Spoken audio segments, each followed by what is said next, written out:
बुलढाण्यात एक अनोखा विवाह सोहळा संपन्न झाला। हा विवाह सोहळा अनोख्या पद्धतीने करण्याचा विशाल मोहिते आणि तेजस्विनी देशमुख यांचा निर्णय क्रांतिकारक म्हणावा लागेल।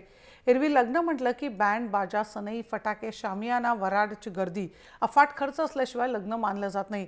मात्र या जोडप्याने लग्न सोहळा मोठ्या थाटामाटात न करता अनावश्यक खर्च टाळला आणि त्याच पैशातून त्यांनी जिल्ह्यातील अपंगांना सायकल, कुबड्या देऊन आणि त्याचबरोबर त्यांच्या साडी, चोळी, रुमाल, टोपी देऊन सत्कार केला। पाहूया अनोखा लग्न सोहळा, अनोखा आणि क्रांतिकारी विवाह सोहळा। आमचे वडील होते, त्यांना एक सामाजिक कार्याची फार आवड होती। त्यांचा वसा समोर चालवायचा आणि बच्चूभाऊंची प्रेरणा, अशा याच्यातून आम्ही दोन्ही कुटुंबांनी एकत्र बसून एक असा निर्णय घेतला की लग्नाचा अनावश्यक जो खर्च आहे तो टाळून त्या खर्चाच्या व्यतिरिक्त त्याच्यातून आपण समाजाच्या काही कामी पडू शकतो का, आणि मग त्या दृष्टिकोनातून आमच्या डोक्यात एक अपंगांची कल्पना आली। हा खर्च टाळून त्या रकमेतून आपण समाजातल्या अपंगांना कुठलं तरी सहाय्य करायचं, आणि त्या दृष्टिकोनातून आम्ही काही लोकांना कुबड्या, 3 चाकी सायकली वगैरे असायचं वाटप केलेलं आहे, जेणेकरून आपण समाजाच्या कुठेतरी उपयोगात आलो।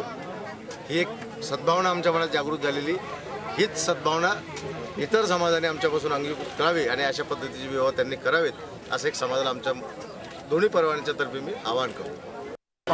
माझ्या सर्व मित्रांना सांगतो अशाच पद्धतीने विवाह करा, व्यस्त खर्च न करता आपण मदत करा।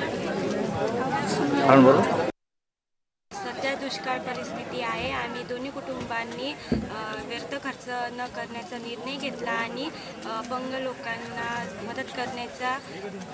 मदत केली आणि आम्हाला खूप अभिमान पण आहे आणि आनंद पण झाला।